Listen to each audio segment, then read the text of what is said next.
My name is Jessica and I'm 28 years old. The champagne bubbles tickled my nose as I raised my glass at my brother Tyler's rehearsal dinner. I can't wait for tomorrow, I said with a genuine smile. The room fell silent as Aunt Vivian's face drained of color. Her champagne flute slipped from her fingers, shattering against the hardwood floor. Something dark flashed behind her eyes, fear, guilt, or maybe both. What should have been a joyful toast suddenly felt like I'd unknowingly triggered a long-buried family secret. Before you continue with my story, let me know where you're watching from. Hit that like and subscribe button if family mysteries intrigue you, because trust me, this one gets intense. Growing up, Tyler was always more than just my big brother. For years older at 32, he was my protector, my confidant, and occasionally, my partner in crime. When he met Natalie 3 years ago at a charity fundraiser, I knew immediately she was different from his previous girlfriends. Natalie, a pediatric nurse with a warm smile and gentle demeanor, complemented Tyler's more serious, analytical personality perfectly. At 30, she had the kind of quiet confidence that never needed to announce itself. Our parents, Martha and David, were thrilled about the engagement. Mom had been dropping hints about grandchildren since Tyler's 30th birthday, and Dad simply seemed relieved that his workaholic son had finally found some balance in his life. As an architect, Tyler had always poured himself into his projects, sometimes at the expense of his personal relationships. As maid of honor, I'd thrown myself into wedding preparations with enthusiasm that surprised even me. Maybe it was because I'd always been close to Tyler, or maybe it was because I genuinely adored Natalie and already thought of her as the sister I never had. Either way, the past 6 months had been a whirlwind of venue visits, cake tastings, and late-night calls with Natalie about floral arrangements and seating charts. The Golden Bay Resort, an upscale hotel overlooking the Pacific, had been transformed for the weekend's festivities. White roses and lilies adorned every surface, their subtle fragrance permeating the air. The rehearsal dinner was being held in the resort's private dining room, with floor-to-ceiling windows offering a spectacular sunset view over the ocean. Aunt Vivian had arrived 2 days earlier than necessary, which struck me as odd given her usually busy schedule as a gallery owner in Chicago. Mom's older sister had always been slightly peculiar, intensely private, never married, and possessing an almost uncomfortable attentiveness to family matters. Growing up, I'd noticed how she always seemed to be watching, cataloging details others missed. Aunt Vivian certainly seems on edge, I mentioned to Mom as we arranged welcome bags in the hotel lobby the morning before the rehearsal. Mom's hands paused briefly. She's just protective of Tyler. Always has been. Seems like more than that, I pressed, recalling how Aunt Vivian had cornered Natalie the previous evening, asking oddly specific questions about her family and background. Jessica, please. Let's just focus on making this weekend perfect for your brother, Mom said, effectively closing the conversation. But I caught the quick glance she exchanged with Aunt Vivian across the lobby, a look loaded with unspoken meaning. Throughout the day, family members began arriving from across the country. Grandpa Joe and Grandma Susan drove in from Arizona, bringing their signature pecan pie despite Mom's insistence that the caterers had dessert covered. Dad's younger brother, Uncle Frank, flew in from Boston with his wife Diane and their teenage twins, Amy and Adam. Tyler's college roommates, Scott and Mason, arrived together, immediately lightening the mood with stories of Tyler's less dignified university moments. My boyfriend Kyle wouldn't be arriving until the wedding day itself, caught up with an unavoidable work commitment. We'd been dating for nearly 2 years, and his absence left me feeling slightly untethered amidst the family chaos. As the day progressed, I found myself watching interactions more closely, noticing the subtle undercurrents. When Natalie mentioned her childhood in Sacramento, Aunt Vivian's posture stiffened. When Tyler talked about their honeymoon plans in Hawaii, Mom quickly changed the subject. Small moments, easily dismissed individually, but collectively forming a pattern I couldn't quite decipher. That evening, as we gathered for the rehearsal at the beachfront ceremony site, I stood beside Natalie, adjusting her veil in the gentle ocean breeze. Tyler watched us from a few yards away, his expression a mixture of happiness and something that looked strangely like concern. You know, when we were kids, I told Natalie, Tyler used to pretend he was getting married. He'd make me play the role of officiant while he married his teddy bear to a plastic dinosaur. Natalie laughed, the sound bright against the backdrop of crashing waves. That's adorable. Though I hope I rank slightly higher than the dinosaur. Triceratops was actually quite the catch, I teased. But yes, you're definitely an upgrade. As Natalie moved away to speak with the wedding coordinator, I caught Aunt Vivian watching us, her expression unreadable. When our eyes met, she quickly looked away, busying herself with straightening already perfect rows of white chairs. The rehearsal itself went smoothly, everyone hitting their marks and reciting their parts without issue. Yet beneath the surface pleasantries, I couldn't shake the feeling that something was off. Dad kept checking his watch, Mom laughed a bit too loudly at everyone's jokes, and Aunt Vivian remained unusually quiet, her eyes darting between Tyler and Natalie with an intensity that bordered on inappropriate. As we wrapped up and prepared to head to dinner, I pulled Tyler aside. Is everything okay? There's a weird vibe I can't put my finger on. Tyler hesitated, something unusual for my typically straightforward brother. It's just wedding jitters, Jess. Everyone gets them. But he wouldn't meet my eyes, and I knew my brother well enough to recognize when he wasn't being entirely truthful. The sun dipped below the horizon as we made our way to the hotel restaurant, casting long shadows across the manicured lawn. Behind us, the waves crashed against the shore in a steady rhythm, nature's heartbeat continuing regardless of human drama. Little did I know then how much we would all need that constancy in the hours to come. The private dining room glowed with warmth. Crystal chandeliers cast a soft light over tables adorned with elegant centerpieces, arrangements of white roses, baby's breath, and eucalyptus that Natalie and I had agonized over for weeks. Place cards written in gold calligraphy marked each seat, a personal touch I'd insisted on despite the wedding planner's suggestion to use printed cards. The dinner began with a series of toasts. Dad stood first, champagne flute in hand, his normally stoic demeanor softened by emotion and perhaps the scotch he'd been nursing since the rehearsal. When Tyler was 7 years old, he began. He built a miniature city out of cardboard boxes in our basement. While other kids were playing video games, my son was designing skylines and explaining structural integrity to anyone who would listen. He paused, clearing his throat. I knew then he'd make an exceptional architect. What I didn't know was what an exceptional man he would become. Natalie, we're grateful you found each other. Mom followed with a tearful tribute to Natalie, welcoming her to the family with promises of shared holidays and family traditions. Tyler's best man Scott shared embarrassing college stories that had us all laughing, while Natalie's sister Megan spoke movingly about finding family beyond blood.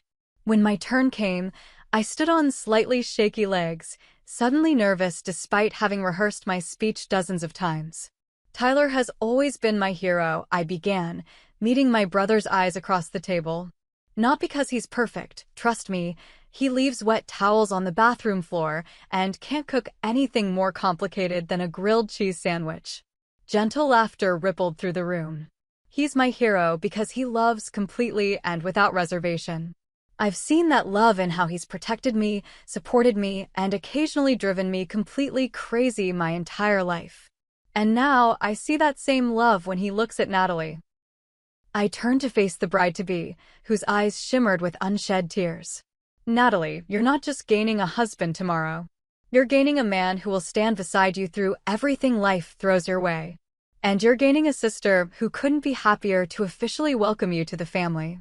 As I raised my glass, I added spontaneously, I can't wait for tomorrow, when these two amazing people finally tie the knot. The words had barely left my lips when the distinctive sound of shattering glass cut through the applause.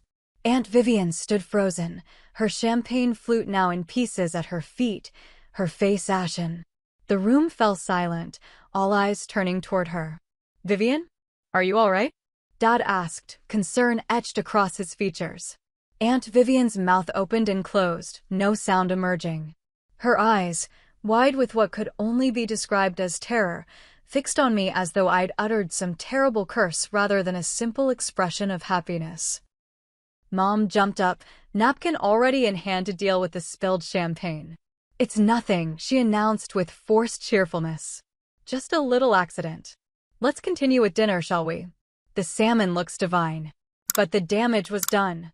The easy flow of conversation had been disrupted, replaced by awkward silences and stilted small talk.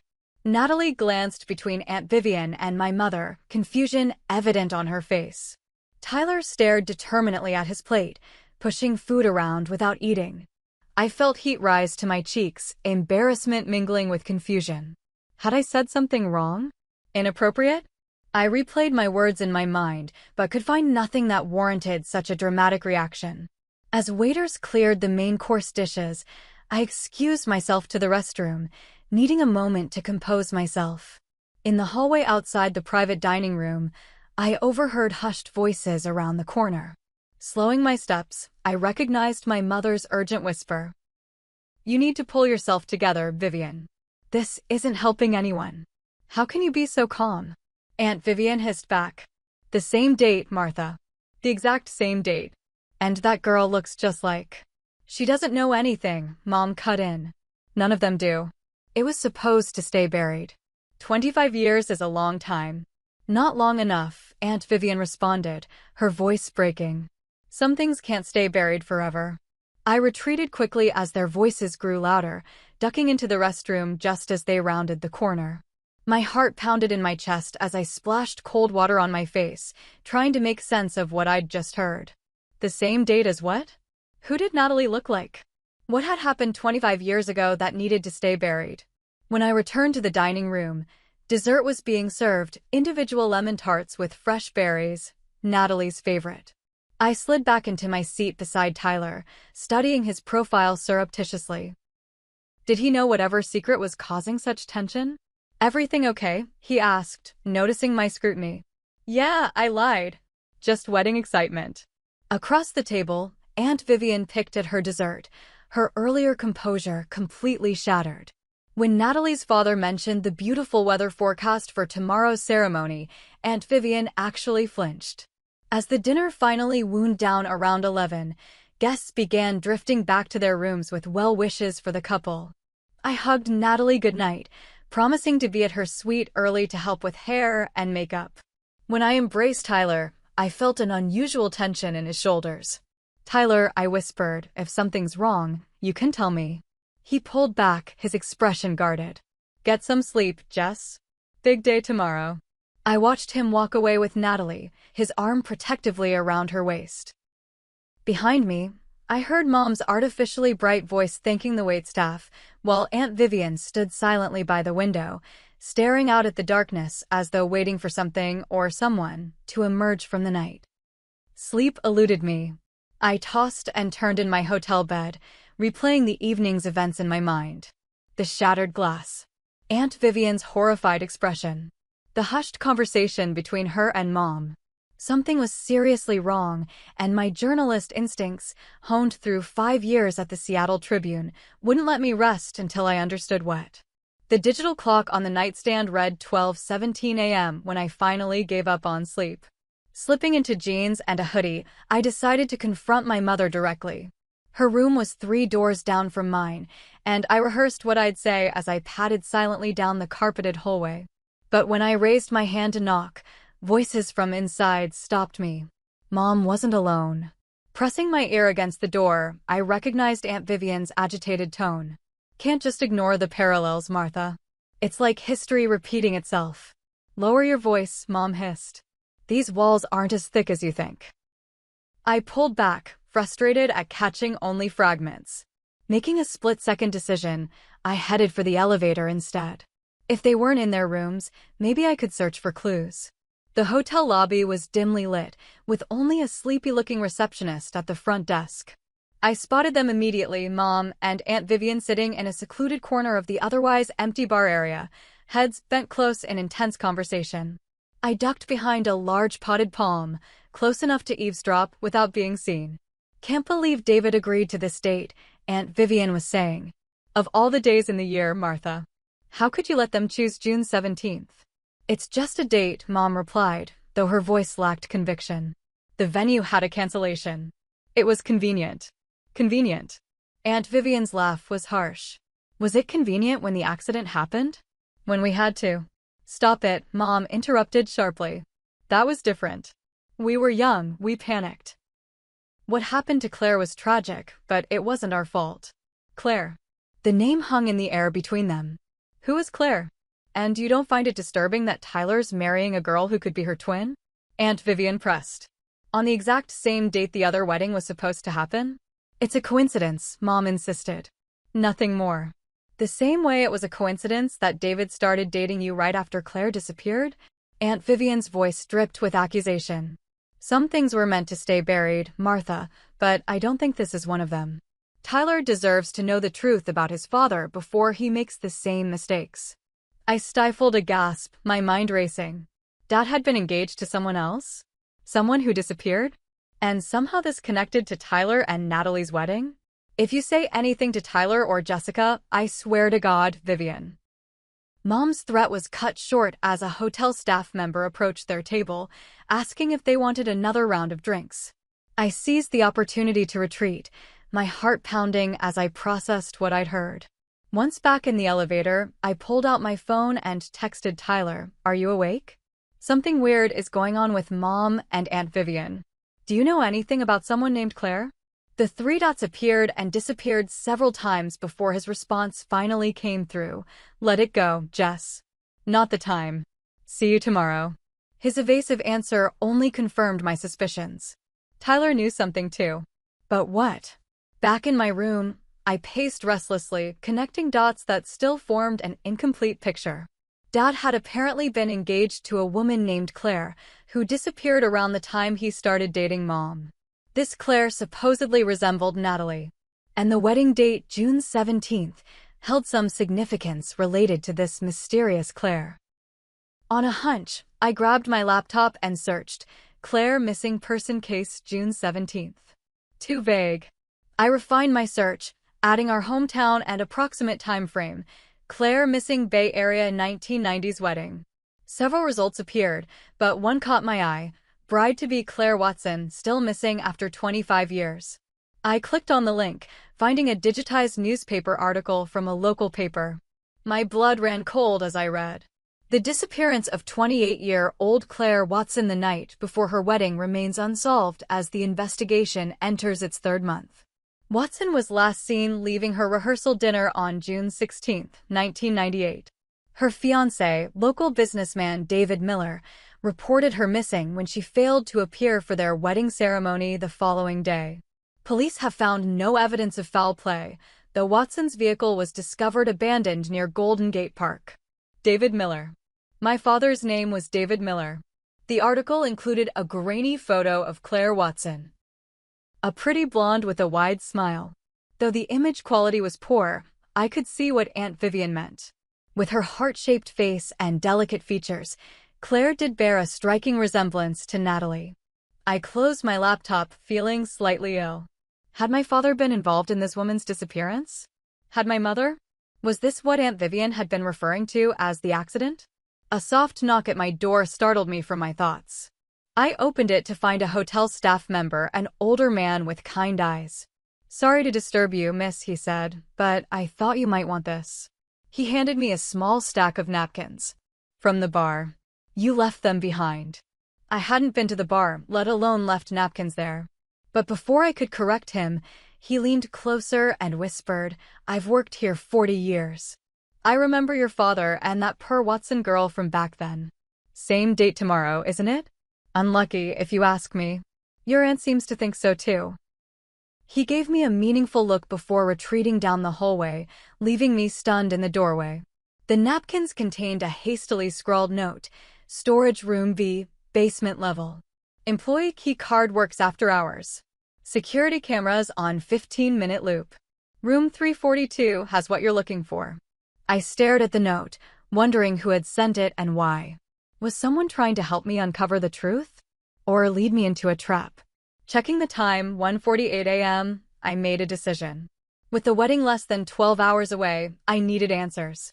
I stepped back into the hallway, determined to find out what my family was hiding.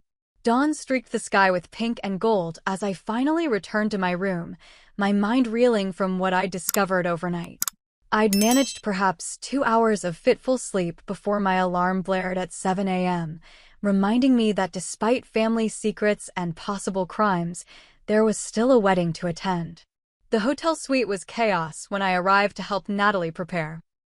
Her 3 bridesmaids, college friends I'd grown to like during the wedding planning, fluttered around in matching silk robes, taking selfies and sipping mimosas. The makeup artist was setting up near the window to capture the natural light, while the hairstylist arranged an impressive array of tools on the bathroom counter. Natalie herself sat quietly on the edge of the bed, already beautiful in her simple white robe, her blonde hair twisted into a loose bun. When she saw me, her face brightened. "Jessica, thank goodness you're here." I was starting to worry. I forced a smile, pushing aside the knowledge that burned in my chest. "Sorry, rough night. But I'm here now. How's the bride feeling?" "Nervous. Excited." She twisted the engagement ring on her finger, a vintage emerald that had belonged to Tyler's grandmother. "Is it normal to feel like I might throw up?" I laughed, the sound hollow even to my own ears. "Completely normal. You'll be fine once the ceremony starts." As I helped her into her dress, a stunning A-line with delicate lace appliques, I caught sight of Mom and Aunt Vivian through the open door, talking to the wedding planner in the hallway. Both women looked exhausted, with dark circles barely concealed beneath their makeup. Yet they were smiling, acting as though last night's tension had never existed. "Your mom and Aunt have been so helpful this morning," Natalie commented, following my gaze. "Though they both seem a little on edge. Wedding stress, I guess." "Something like that," I murmured, zipping up her dress with hands that trembled slightly. The next 2 hours passed in a blur of hairspray, makeup brushes, and champagne toasts. I moved through the preparations mechanically, my thoughts elsewhere, specifically, in room 342, where I'd made my discovery last night. After receiving the mysterious note, I'd used the employee key card left between the napkins to access the hotel's basement level. Storage room B had contained exactly what the note promised: boxes of old hotel records, including guest registers from 25 years ago. It had taken over an hour of searching, but I'd found it, the register from June 1998, showing my father had checked in alone on June 15th and checked out on June 18th. Claire Watson had been registered in a separate room. But the real revelation had come when I'd followed the second part of the note to room 342. The room was occupied by Aunt Vivian, and while I'd felt guilty searching her belongings, my need for answers outweighed my conscience. Beneath carefully folded clothes in her suitcase, I'd found a locked wooden box. The hairpin trick I'd learned in college had worked surprisingly well, revealing contents that confirmed my worst suspicions. Newspaper clippings about Claire's disappearance. Photos of Claire and Dad together. A handwritten letter from Claire to Aunt Vivian expressing concerns about Dad's behavior. And most damning of all, a recent email printout from the Bay Area Police Department responding to Aunt Vivian's inquiry. Watson cold case. New evidence has been submitted for review. Investigation status changed from inactive to active as of June 1, 2023. The case had been reopened mere weeks before the wedding. No wonder Aunt Vivian was on edge. "Jessica?" "Earth to Jessica." Natalie's voice snapped me back to the present. She stood before me in her completed bridal attire, radiant and unknowing. "What do you think?" "You look absolutely beautiful," I said honestly, pushing aside my troubled thoughts. Whatever had happened 25 years ago wasn't Natalie's fault. She deserved her perfect day. As the bridal party prepared to head downstairs for photos, I excused myself, claiming I needed to check on Tyler. Instead, I slipped away to confront my mother. I found her alone in her room, adjusting her mother-of-the-groom outfit. A sophisticated navy blue dress with matching jacket. "Mom," I said without preamble, closing the door firmly behind me. "We need to talk about Claire Watson." The brush she'd been using on her hair clattered to the floor. She turned slowly, her expression shifting from shock to resignation. "How did you?" she began, then shook her head. "Vivian told you, didn't she?" After all these years of keeping quiet, she just couldn't help herself. Aunt Vivian didn't tell me anything, I replied coldly. I found out on my own. About Claire, about Dad, about the case being reopened. What I don't understand is why no one thought Tyler should know before getting married on the anniversary of Dad's previous wedding to a woman who disappeared under mysterious circumstances. Mom sank onto the edge of the bed, suddenly looking every one of her 64 years. It's not what you think, Jessica. Then what is it? Because from where I'm standing, it looks like Dad might have been involved in this woman's disappearance, and you and Aunt Vivian helped cover it up. That's absurd, Mom snapped, some of her usual fire returning. Your father never hurt Claire. It was just a terrible coincidence. What coincidence? That his fiancée vanished the night before their wedding? That he started dating you right after? That Tyler's marrying a woman who looks like Claire on the exact same date? Those are a lot of coincidences, Mom. The door opened before she could respond, revealing Aunt Vivian. Her face paled when she saw us together. What have you done, Jessica? She asked quietly. What I had to, I replied. This family has kept secrets long enough. Aunt Vivian closed the door and leaned against it, as though physically blocking anyone else from entering this conversation. You don't understand what you're meddling with. Then explain it to me, I challenged. Explain why you've been acting like the world's ending since you arrived. Explain why you nearly had a breakdown when I mentioned looking forward to the wedding. Explain why the police have reopened Claire's case after 25 years. Mom and Aunt Vivian exchanged a long look, the same secretive glance I'd noticed throughout the weekend. She deserves to know, Aunt Vivian finally said. They both do. Before Tyler makes a mistake he can't undo. What mistake? The new voice made us all turn. Tyler stood in the doorway, handsome in his tuxedo but with worry etched across his features. What's going on? The photographer is looking for all of you, and Jess, Natalie's asking where you disappeared to. I took a deep breath, steeling myself for what needed to be done. Tyler, there's something you need to know before the ceremony. Jessica, don't, Mom warned, rising from the bed. Not today. Please. But I'd reached my breaking point. The weight of what I'd discovered pressed down on me, making it impossible to stay silent. Tyler deserved to know the truth before saying his vows, even if that truth was painful. 25 years ago, I began, holding my brother's gaze. Dad was engaged to a woman named Claire Watson. They were supposed to get married on June 17, 1998. The night before their wedding, after the rehearsal dinner, Claire disappeared. Her case was never solved. Tyler's expression remained unnervingly neutral. I know. His response caught me off guard. You know? Since when? Since I was 16, he replied, closing the door and leaning against it. I found newspaper clippings in Dad's study. I confronted him about it. And you're okay with getting married on the same date? I asked incredulously. With never telling Natalie about it? Tyler ran a hand through his carefully styled hair. It's just a date, Jess. Dad explained everything. Claire left him. She got cold feet and ran off. It happens. If that's true, then why was her car found abandoned? I challenged. Why wasn't there any trace of her afterward? Why has Aunt Vivian been acting like she's seen a ghost ever since she arrived? And why? I pulled out my phone, bringing up the email I'd photographed from Aunt Vivian's box. Has the case been reopened this month? Tyler's composure finally cracked as he read the email. What the hell? He looked up at Aunt Vivian. Is this real? They're investigating again? Why no? Aunt Vivian sank into the nearest chair, her hands trembling. Because I made a statement. After all these years, I finally told the police what I knew. Vivian, don't, Mom pleaded. You promised. I can't keep this secret anymore, Martha, Aunt Vivian replied, her voice breaking. Not with Tyler marrying Natalie, who looks so much like her it makes my heart stop on the exact same date. It's like watching history prepare to repeat itself. What secret? Tyler demanded, his voice rising. What exactly do you think Dad did? Your father didn't kill Claire, if that's what you're thinking, Aunt Vivian said quietly. But he's not innocent either. A tense silence filled the room. In the distance, I could hear the string quartet beginning to play in the garden where the ceremony would soon take place.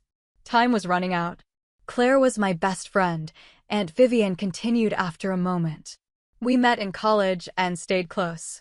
I introduced her to your father at my gallery opening. They seemed perfect together, both ambitious, both from good families. When they got engaged after only 6 months, I was thrilled. She twisted her hands in her lap. But then Claire started noticing things. Your father working late. Unexplained absences. Phone calls he'd taken private. She confided in me that she suspected he was cheating, but she had no proof. I told her she was being paranoid. Mom stood abruptly, moving to the window. Her back to us, she said, "This isn't necessary, Vivian. What happened back then has nothing to do with today."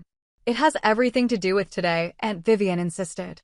The night before the wedding, after the rehearsal dinner, Claire told me she'd found evidence. She had confronted your father, and he hadn't denied it. She was devastated, but determined to call off the wedding. She left to clear her head, said she needed to drive and think.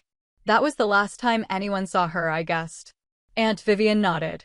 The next morning, when she didn't show up for hair and makeup, I knew something was wrong. Claire would never have just disappeared without telling me. We called the police, but they didn't take it seriously at first. Just another runaway bride, they said. But you didn't believe that, Tyler said, his voice hollow. No. I knew Claire.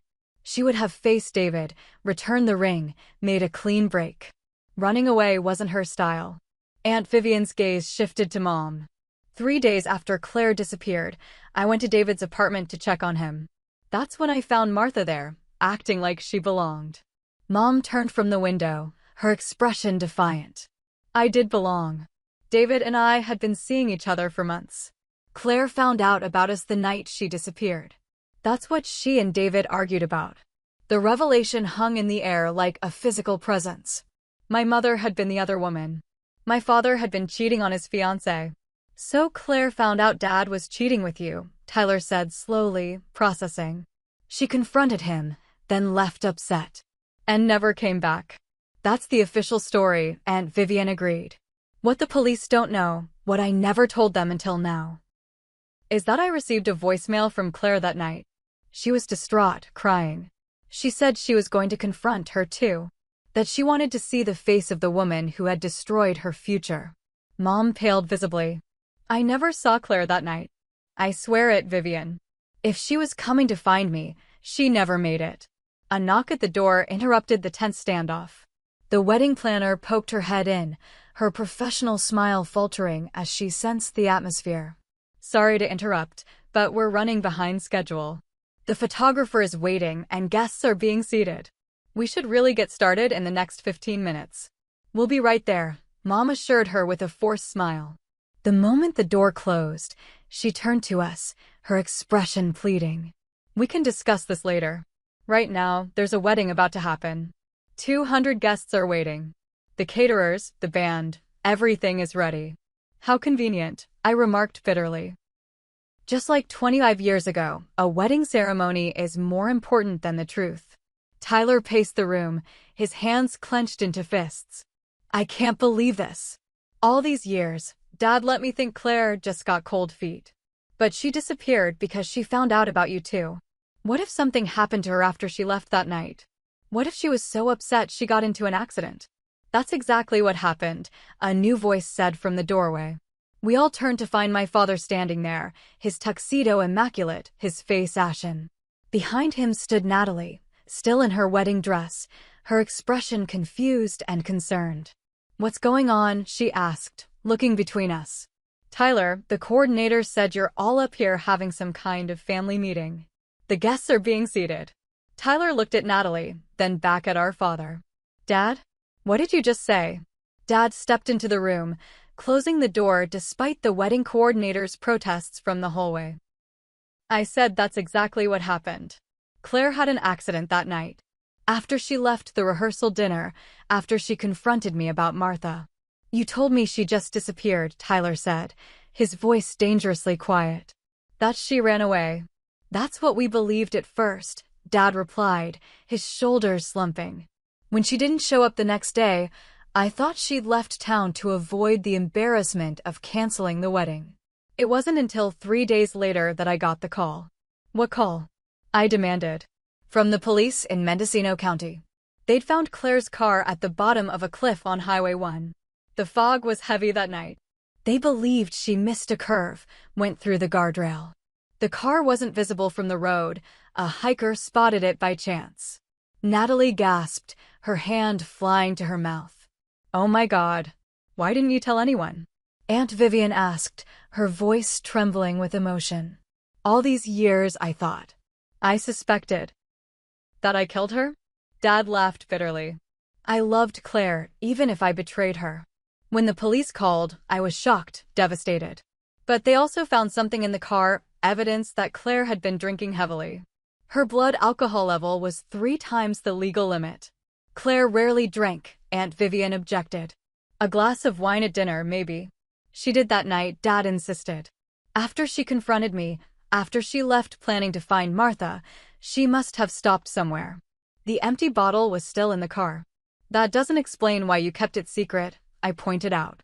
Why not just tell the truth? Dad's gaze dropped to the floor.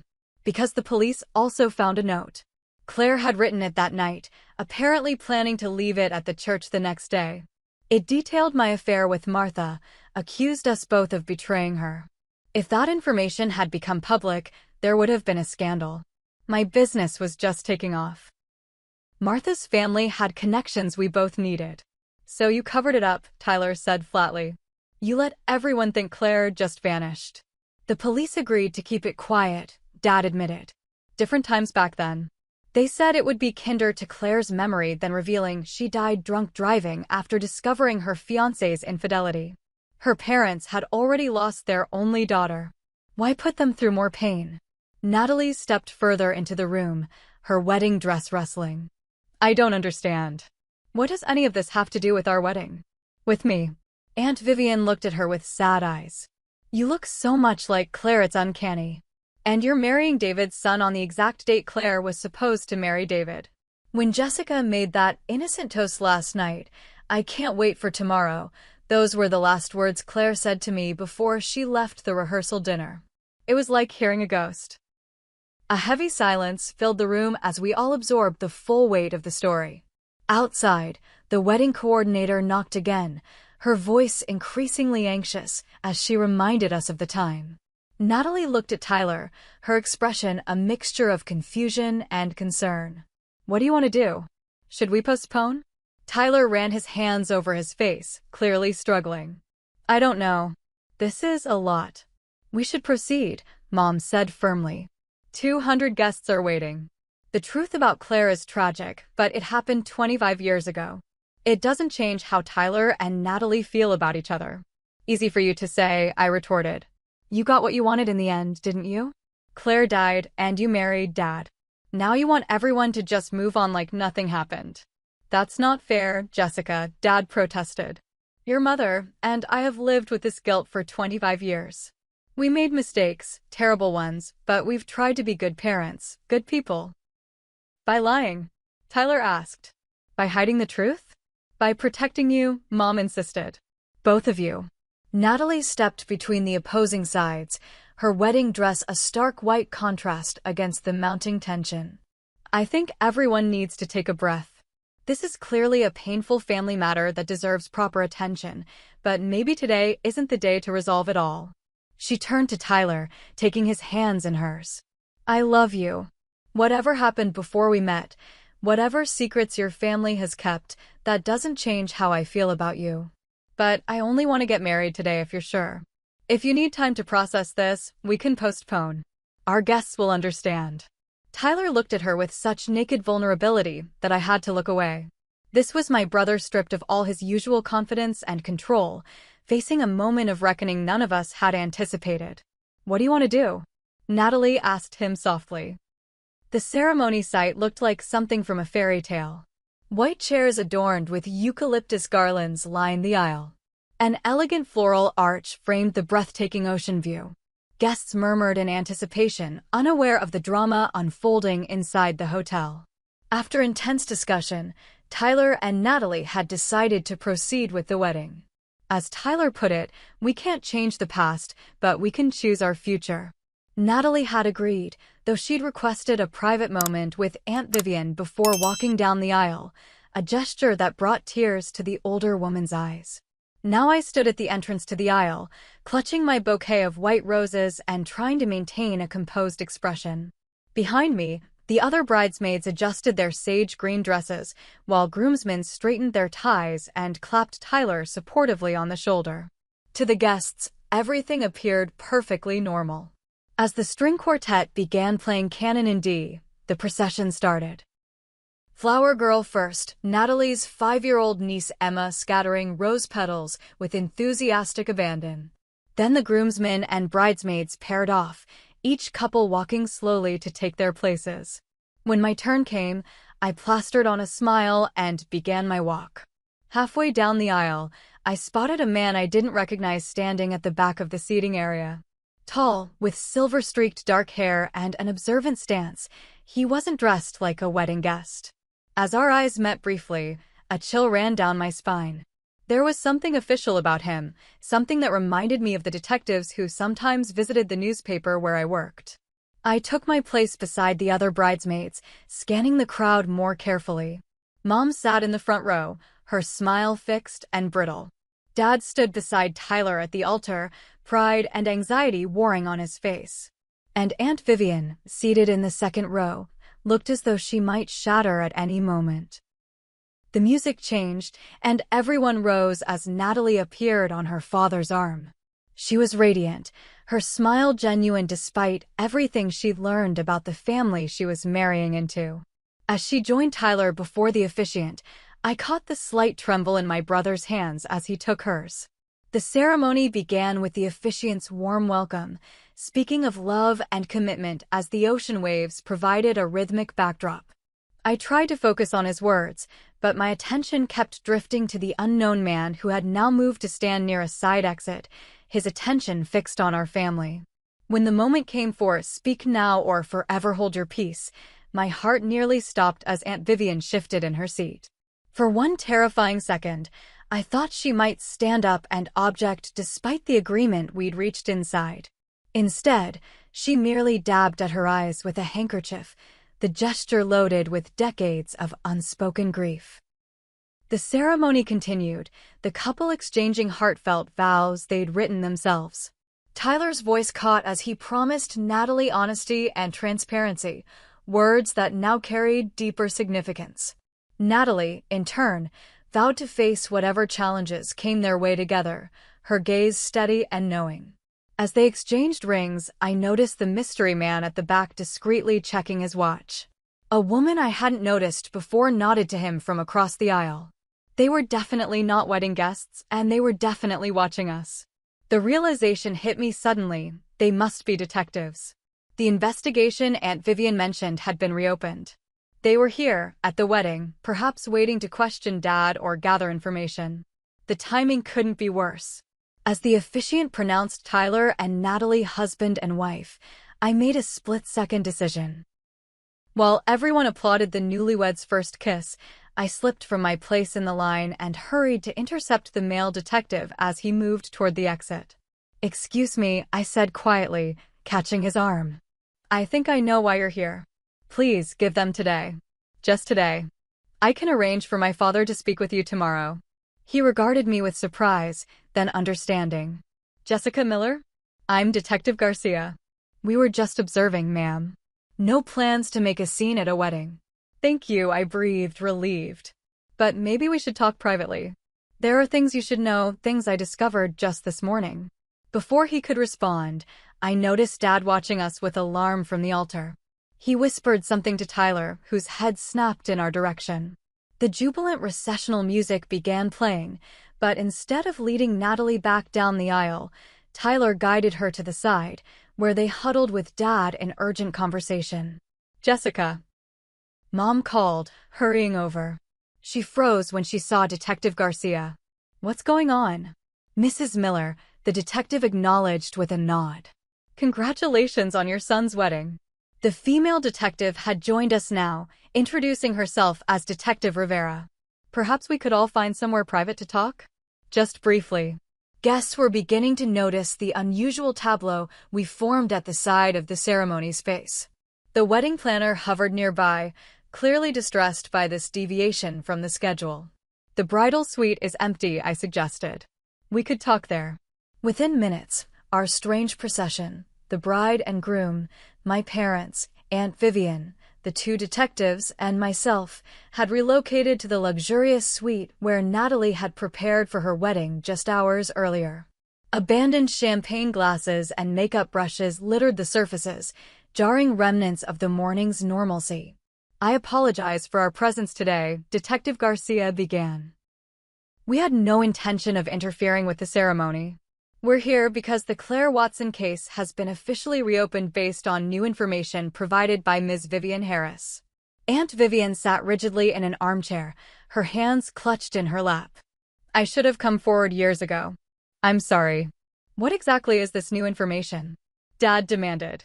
"Claire's death was ruled an accident. The case was closed." Detective Rivera's expression remained professionally neutral. "Ms. Harris recently provided us with a voicemail recording she preserved from the night of Ms. Watson's disappearance. In it, Ms. Watson sounds distressed and mentions confronting someone, presumably Mrs. Miller, about the affair. She also references having proof of everything. We're trying to determine what that proof might have been." "I told you, there was nothing to prove except that I was unfaithful," Dad insisted. "A terrible mistake that cost Claire her life when she drove upset and intoxicated." "What more are you looking for after 25 years? "The autopsy report showed Claire's blood alcohol level was elevated," Detective Garcia acknowledged. "But we've been reviewing the original case files, and there are inconsistencies. The empty bottle in her car had only her fingerprints on it, which is unusual. Most bottles from stores have multiple prints." "What are you suggesting?" Mom asked, her voice sharp. "We're not suggesting anything yet, Mrs. Miller. We're investigating," Detective Rivera replied evenly.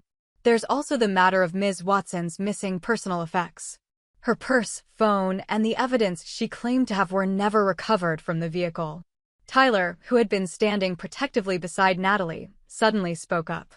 "I know this is important, but this is our wedding day. Can't this wait until tomorrow?" "Tyler's right," I interjected. "Whatever happened 25 years ago, today should be about Tyler and Natalie." The detectives exchanged a glance.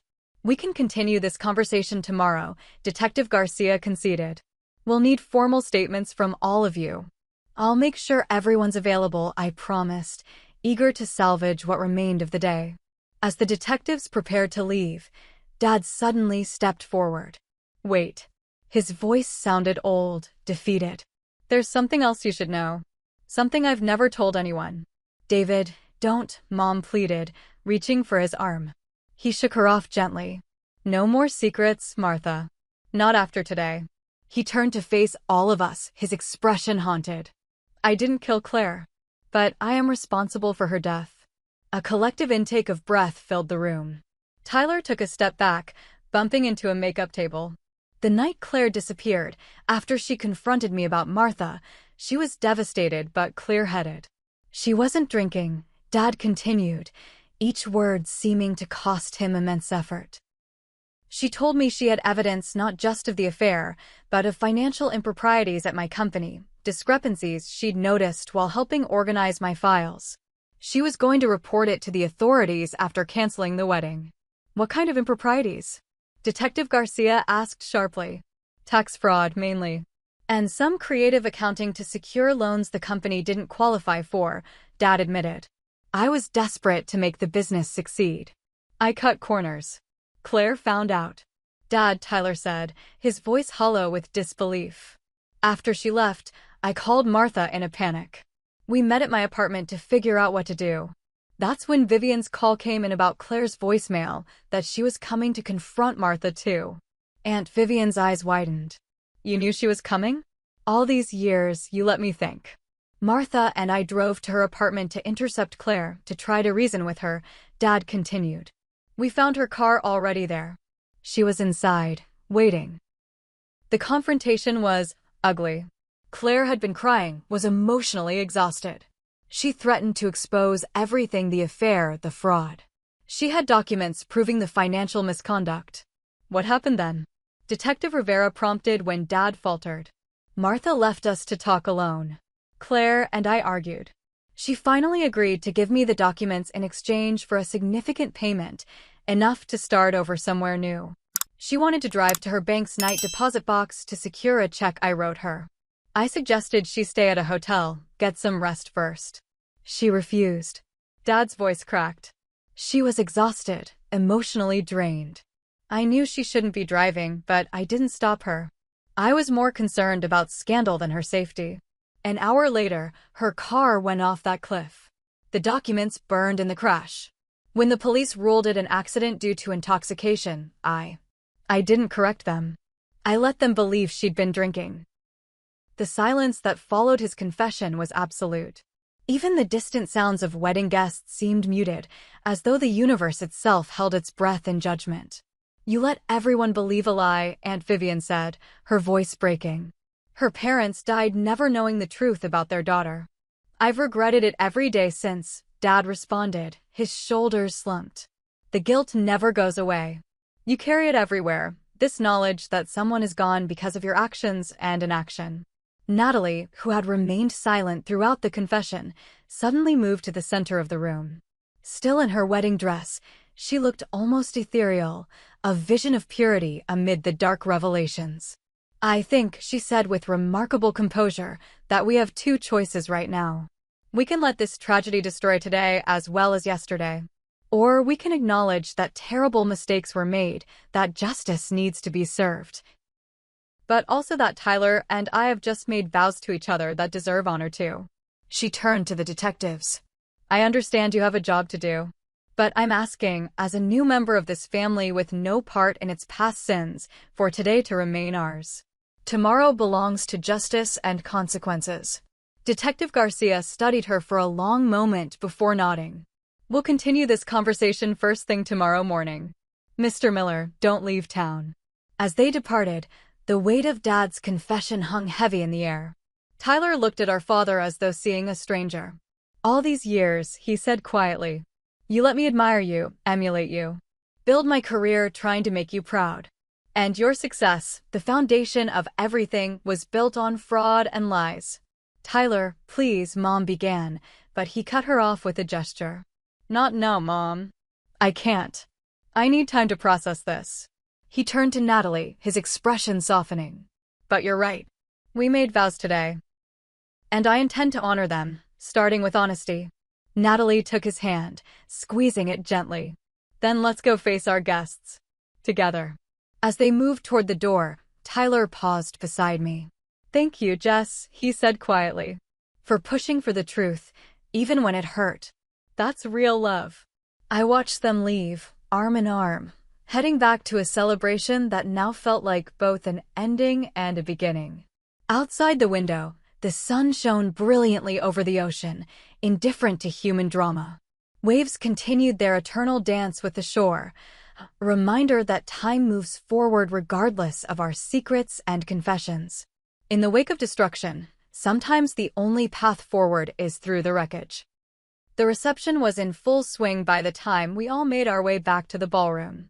The band played upbeat classics while guests danced, seemingly oblivious to the family drama that had unfolded.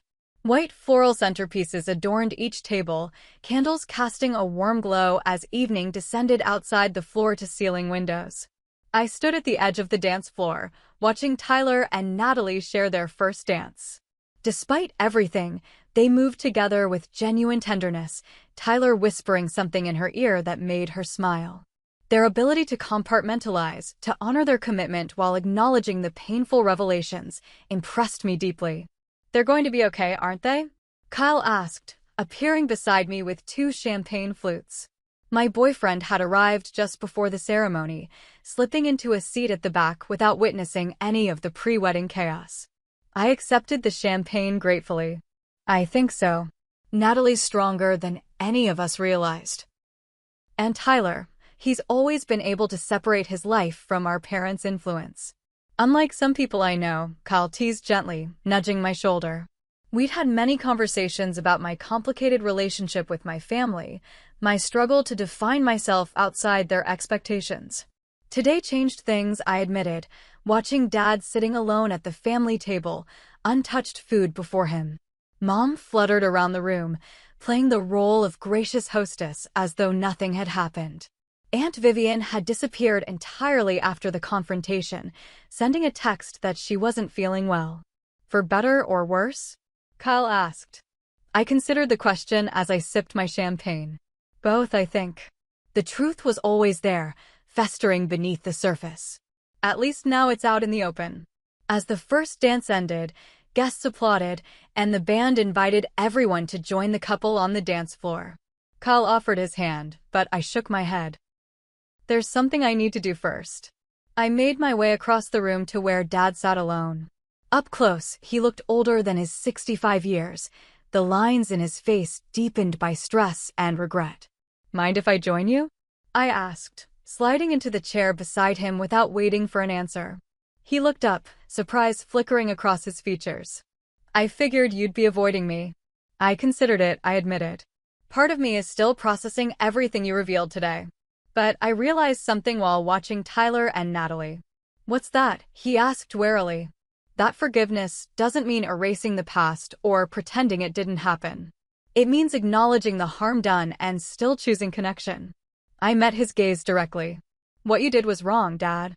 The affair, the financial fraud, the cover-up, all of it. And you'll have to face consequences, legally and within this family. He nodded, accepting my judgment without defense. But, I continued, those actions don't negate the father you've been to me and Tyler. The man who taught us to ride bikes and helped with science projects and cheered at graduations, that wasn't fake. Dad's eyes glistened. I never wanted either of you to know this side of me.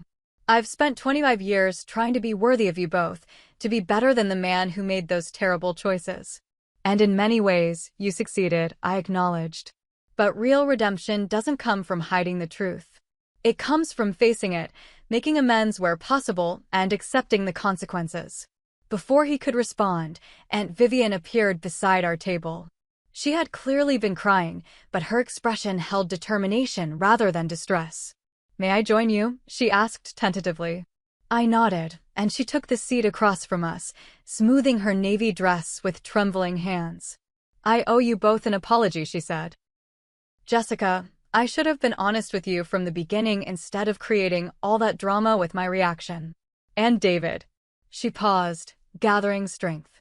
I've spent 25 years blaming you, hating you for what happened to Claire.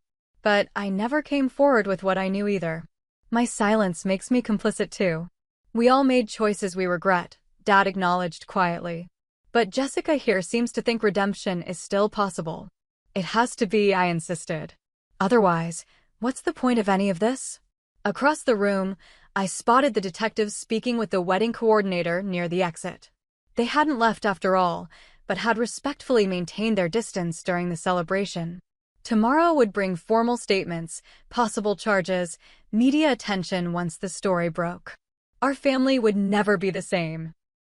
Yet watching Tyler and Natalie laughing together on the dance floor, surrounded by friends unaware of the seismic shifts beneath our family's foundation, I felt an unexpected sense of peace.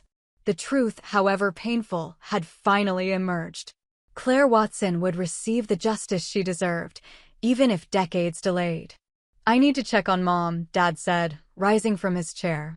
She's putting on a brave face, but I know she's struggling. As he walked away, Aunt Vivian reached across the table to squeeze my hand. Claire would have liked you, Jessica. Your determination to find the truth, your unwillingness to accept comfortable lies, those were her qualities too. I wish I could have known her, I said sincerely. In a way, you do, she replied. Through the stories I can finally share freely. Through the justice that will now be served. Kyle appeared at my side, extending his hand once more.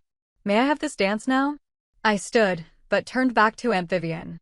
Join us? I think we could all use some joy amid the heaviness.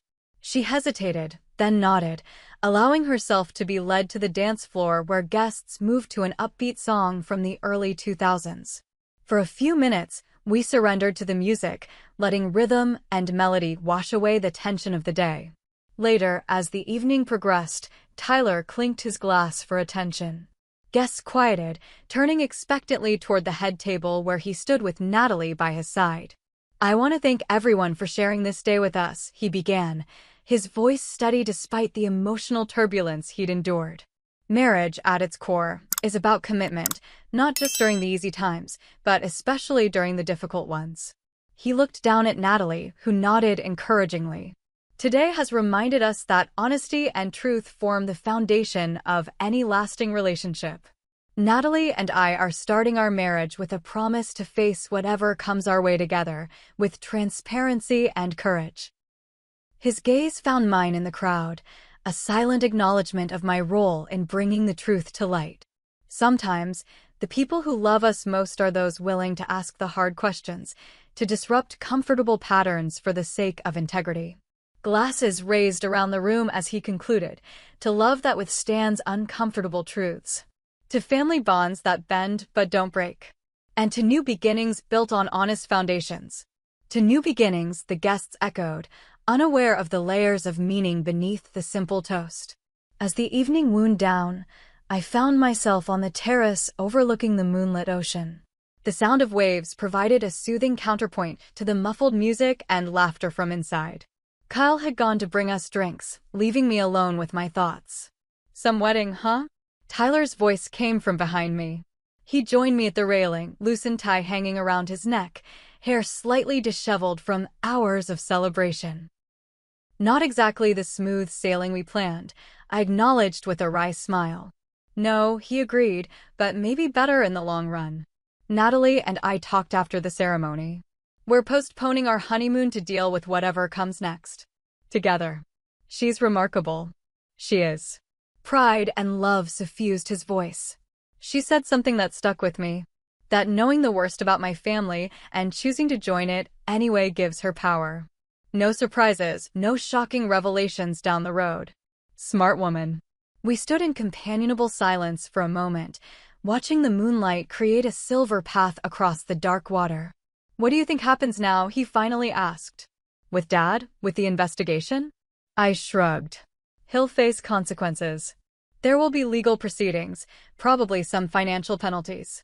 The company might suffer, though your leadership has made it more than just Dad's legacy now. And us? Our family. That's up to us," I said simply. "We can let this define and divide us, or we can use it as a turning point. A chance to build something more authentic from the ashes of the old myths." Tyler nodded slowly. "I'm glad you said something. About Claire, about the date. If you hadn't, you'd have married Natalie without knowing the full truth about our family," I finished for him. "And eventually, it would have come out anyway. Secrets always do." "Thank you," he said, wrapping an arm around my shoulders, "for being brave enough to disrupt the narrative." Inside, the band announced the last dance of the evening. Kyle appeared at the terrace doors, holding 2 glasses of champagne and wearing a questioning expression. "Go," Tyler urged me. "Enjoy the rest of the night. Tomorrow will bring what it brings." As I rejoined the celebration for its final moments, I carried with me the weight of revelation and the lightness of truth finally spoken. Our family had been irreversibly changed by the events of this day. The comfortable facade cracked to reveal the messy reality beneath. Yet in that messiness lay the potential for something more genuine, more resilient than what had come before. Claire Watson's ghost had haunted our family for 25 years, her presence felt in unspoken tensions and careful omissions. Now she could finally rest, her story acknowledged, her truth validated. And we, the living, could begin the difficult work of rebuilding on foundations of honesty rather than convenience. As Tyler and Natalie departed amid a shower of rose petals, their faces reflecting both the joy of their union and the sobering knowledge of challenges ahead, I found myself unexpectedly hopeful. Truth, once spoken, creates space for authentic connection that deception never allows. In the end, perhaps that's what family truly means, not perfect people living perfect lives, but flawed humans choosing to love each other anyway, even when the truth hurts. Especially when the truth hurts. Have you ever discovered a family secret that changed your perspective on your loved ones?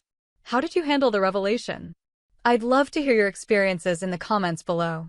This journey has taught me that truth, while painful, ultimately heals what deception destroys. If this story resonated with you, please hit that like button and subscribe for more real talks about family dynamics. Share with someone who might need encouragement to speak their truth. Thank you for listening to my story, and remember, authentic relationships are worth the difficult conversations they sometimes require.